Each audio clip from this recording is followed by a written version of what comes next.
les femmes ont commencé à épouser un homme que personne n'avait vu depuis des semaines. Le mystère était aussi épais que la brume qui couvrait les collines à l'aube.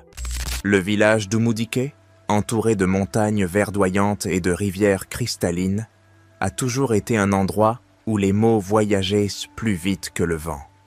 Ici, chaque murmure sur la place du marché, chaque rire dans les cuisines, se transformait en histoire qui tissait la vie quotidienne. Les femmes d'Isoto étaient l'âme de la communauté, dirigeant avec force et sagesse, tandis que les hommes travaillaient au la terre et discutaient des questions dans la salle d'assemblée. Mais ces derniers leur temps, les discussions en ville se sont concentrées sur quelque chose de sombre et de déconcertant. Eze, un homme solitaire qui vivait à la périphérie du village, était au centre de rumeurs. Connu pour ses potions et ses yeux profonds qui semblaient contenir d'anciens secrets, il était à la fois respecté et craint. Personne ne savait grand-chose de lui, sauf qu'il vivait seul dans une vieille cabane, entouré de plantes médicinales et d'amulettes suspendues aux arbres. Eze n'avait pas été vu depuis des semaines, et c'est à ce moment-là que les mariages ont commencé. Ce n'étaient bien pas des mariages ordinaires. Il n'y avait pas de danse joyeuse, ni de tambours retentissants pour célébrer les unions.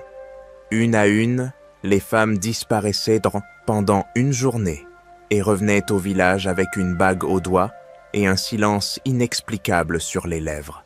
« J'ai épousé Eze », ont-ils dit, mais n'ont pas donné de détails.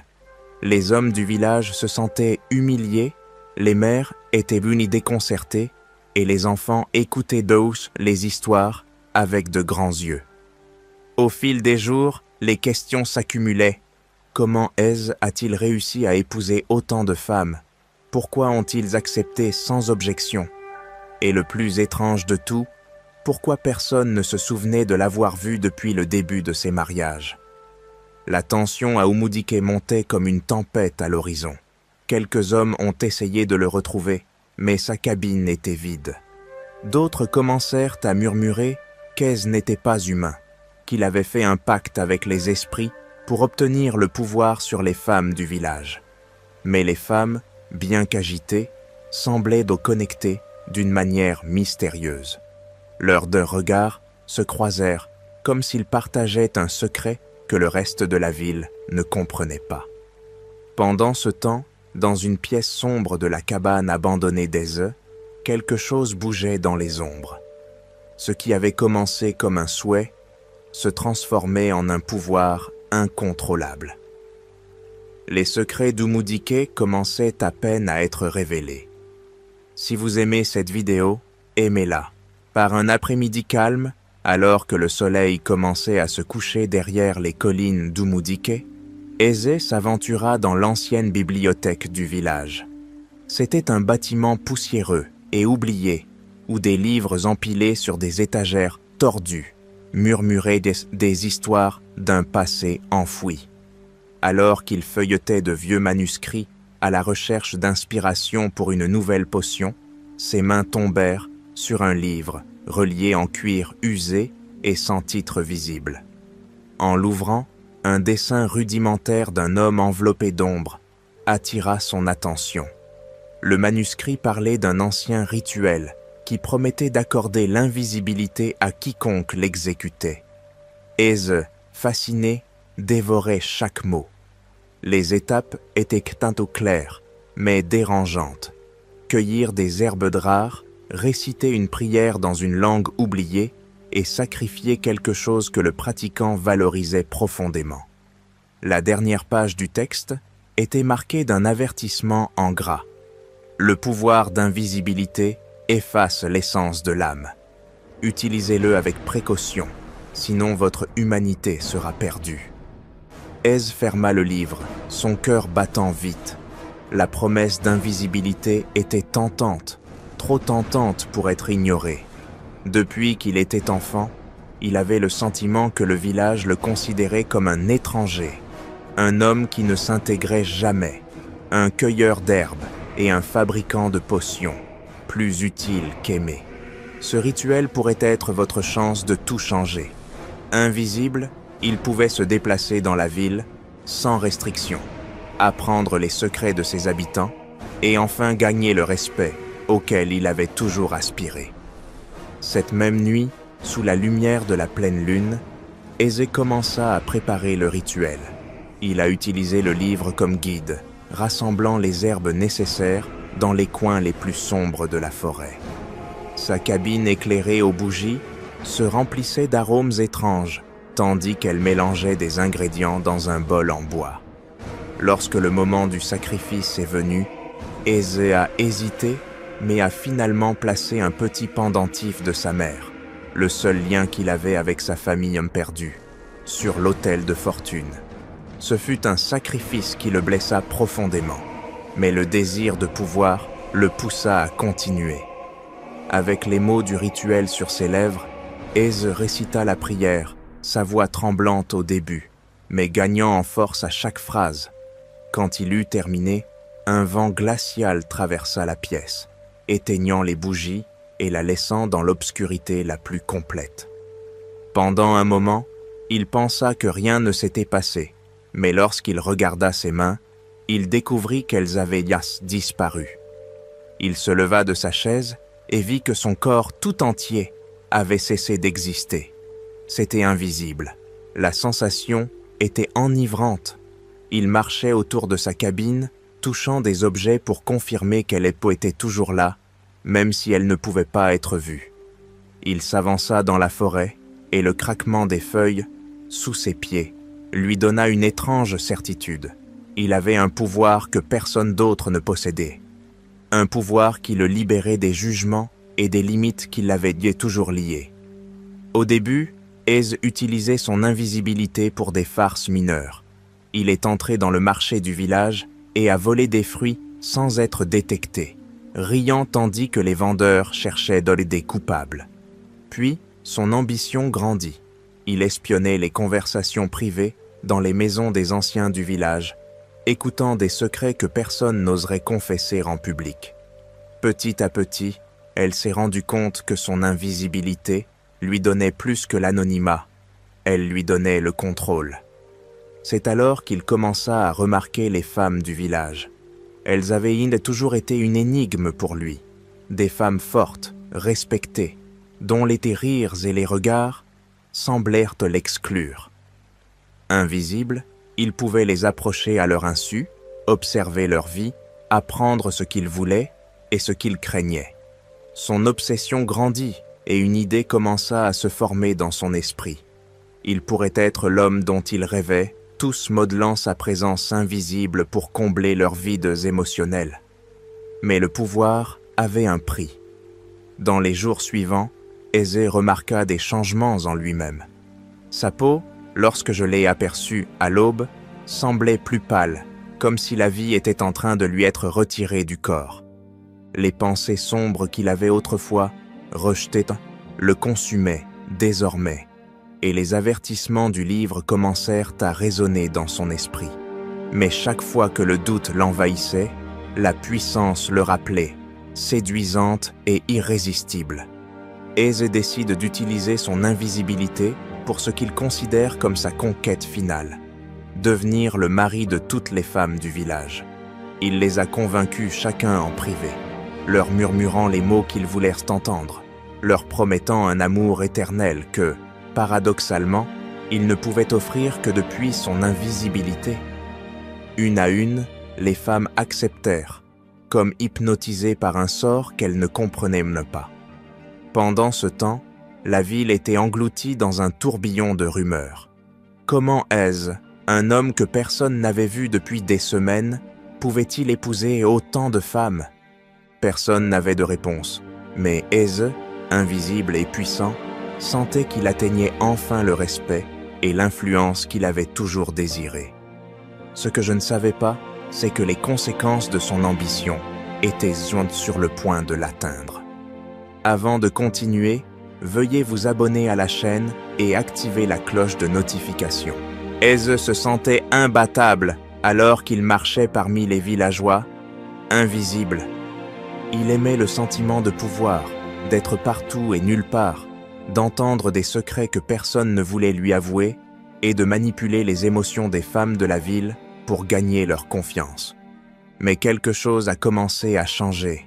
Son reflet, celui qu'il pouvait voir sur des surfaces polies comme l'eau ou des miroirs pendant qu'il accomplissait le rituel, commença à s'estomper. Au début, c'était une ombre floue. Alors, tout simplement, rien. Au début, elle pensait que c'était un effet secondaire de la magie, mais elle s'est vite rendue compte qu'il y avait quelque chose de plus profond. Elle ne se reconnaissait pas. C'était comme si son essence même s'effondrait. Pendant ce temps, Nena et Adaora, deux femmes étroitement liées aux traditions spirituelles du village, ont mené un effort commun pour élucider le mystère des disparitions des femmes et les événements étranges qui les entourent. Dans les textes anciens de la bibliothèque, ils ont trouvé des références à un rituel pour inverser l'effet d'invisibilité. Un rituel qui non seulement rendait le sorcier visible, mais le forçait également à faire face aux conséquences de ses actes. Adaora, plus jeune, mais avec une grande connaissance de la dynamique du village, suggéra d'effectuer le rituel en secret, à minuit, lorsque les énergies étaient les plus intenses. Nena accepta, sachant qu'affronter l'inconnu pouvait avoir un prix. Eze, de plus en plus agité, commença à remarquer des choses étranges. Les femmes du village, jusque-là soumises à sa manipulation, ont commencé à se mobiliser avec une détermination inhabituelle. Leurs rires et leurs murmures se transformèrent en réunions à huis clos, en regards qui, bien qu'ils ne le voyaient pas, semblaient le transpercer. Quelque chose le dérangeait profondément, mais il ne parvenait pas à mettre le doigt sur quoi. De plus, il avait commencé à ressentir un vide inexplicable, une déconnexion des émotions qui l'animaient autrefois. Les joies qu'il ressentait autrefois lorsqu'il atteignait ses objectifs étaient donc désormais éphémères, presque inexistantes. La nuit prévue, les femmes se rassemblèrent dans la clairière de la forêt, où le rituel devait avoir lieu. Ils ont apporté des offrandes traditionnelles, des graines, de l'eau pure et des branches d'Iroko, un arbre sacré. Nena dirigeait le chant, sa voix puissante résonnant dans l'obscurité. Pendant ce temps, Adaora traçait des symboles anciens sur le sol, suivant les instructions du manuscrit. Chaque femme a participé, imprégnant le rituel de ses propres émotions. Colère, tristesse, espoir. Ils ne savaient pas exactement ce qui allait se passer, mais ils étaient Gampendieu convaincus que le rituel révélerait la vérité qu'ils recherchaient. Eze sentit le changement de loin. Quelque chose l'attirait, une force qu'il ne pouvait ignorer. Il essaya de résister, mais plus il luttait, plus l'appel devenait fort. Finalement, comme porté par une marée invisible, il se retrouva dans la clairière, où les femmes se tenaient en cercle autour du feu. Il ne pouvait pas bouger, il ne pouvait pas parler. Pour la première fois depuis qu'il était devenu invisible, il ressentit une véritable peur. Le chant atteignit son paroxysme, et l'air sembla se charger d'électricité. Une rafale de vent balaya la clairière, éteignant momentanément le feu. Quand il s'est rallumé, Eze était là, visible de tous. Les femmes se turent, leurs regards remplis d'un mélange de colère et de compassion. Eze, en revoyant ses propres bras et jambes, ressentit un élan de soulagement, mais ce sentiment s'estompa rapidement lorsqu'il regarda ses mains. Elles étaient translucides, presque irréelles. Nena s'avança, la voix ferme. « L'invisibilité ne t'a pas rendu puissant, Eze. Elle t'a dépouillé de qui tu étais. Tu n'as pas simplement disparu de notre vue. Tu t'es éloigné de toi-même, de ce qui faisait de toi un humain. Peux-tu seulement te souvenir de qui tu es ?» Eze a essayé de répondre, mais les mots sont restés coincés dans sa gorge. Il réalisa qu'il ne se souvenait pas de la dernière fois où il avait ressenti quelque chose d'authentique. Tout cela n'avait été qu'une recherche vide de sens, une échappatoire à sa solitude. Les femmes l'avaient vu confronté non seulement à elle, mais à lui-même, et le spectacle était insupportable. Soudain, le coup de théâtre frappa comme le tonnerre. Le rituel l'avait non seulement rendu visible, mais avait révélé sa véritable forme. Il n'était pas complètement humain. Son visage et son corps, déformés par son obsession et ses actes, reflétaient sa perte d'humanité. Sa peau semblait marquée par les ombres des erreurs qu'il avait commises, et ses yeux étaient des puits vides, incapables de montrer des émotions. Les femmes reculèrent, certaines horrifiées, d'autres profondément attristées. Adaora, les larmes aux yeux, s'approcha de lui. « Ce n'est pas seulement ta faute, Eze. Nous sommes également responsables. Nous avons laissé ta solitude grandir, tes blessures s'envenimer sans être soignées. Mais tu dois faire face aux conséquences de tes actes. Toi seul peux décider de te racheter ou de disparaître complètement. » Eze tomba à genoux, le poids de ses actes l'écrasant. Il se souvenait des moments où il avait voulu être vu, aimé, accepté. Mais maintenant, il comprenait qu'il avait pris le mauvais chemin, blessant ceux avec qui il désirait le plus se connecter. Les femmes du village s'éloignèrent lentement, le laissant seul au clair de lune. Nena murmura une dernière prière, demandant à l'esprit de la forêt de le guider. Eze resta dans la clairière jusqu'à l'aube, contemplant son reflet dans une mare d'eau. Pour la première fois, il ne vit pas un homme, mais un spectre de ce qu'il avait été. Et ainsi, dans son propre abîme, il commença un voyage de rédemption qui, peut-être, avec le temps, le ramènerait à l'endroit auquel il appartenait autrefois. Quand Eze décide d'affronter la solitude de la clairière à l'aube, quelque chose au fond de lui commence à changer. Pendant des heures, il resta immobile, fixant son reflet déformé dans l'eau. Ce qu'il voyait n'était pas un homme, mais un être dépouillé de but, pris entre l'ombre et la lumière. Mais lorsque le soleil se leva, l'eau commença à trembler et son reflet fut transformé. Ce n'était pas seulement lui. Les visages de toutes les femmes qu'il avait trompées apparurent en le fixant. Il n'y avait aucune haine dans ses yeux, mais un mélange de déception et de compassion. Soudain, une voix résonna dans son esprit, douce mais ferme. Ce n'est pas une question d'invisibilité ou de pouvoir, c'est une question de connexion. Tu t'es éloigné de ce qui compte, et maintenant tu dois décider, guérir ou disparaître à jamais. Avez-vous déjà activé la cloche de notification? Faites-le maintenant si vous ne l'avez pas encore fait. C'est alors qu'Eze comprit le véritable sens du rituel. Non seulement il l'avait rendu visible aux autres, mais il l'avait aussi exposé à sa propre vérité.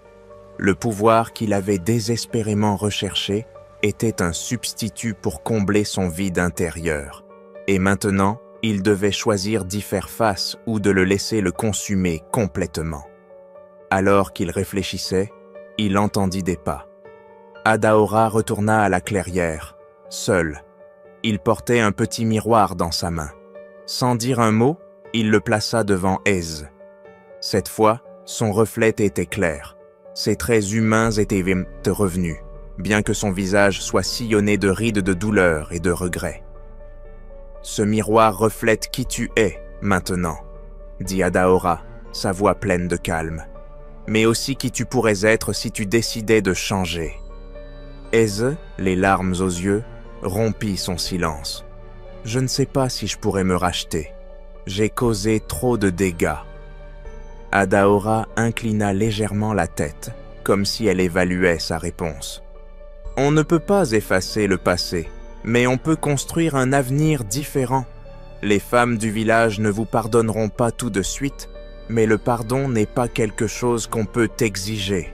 C'est quelque chose qu'on doit mériter. » Avec ces mots, Adaora quitta la clairière, le laissant avec le miroir et la décision qu'il devait prendre.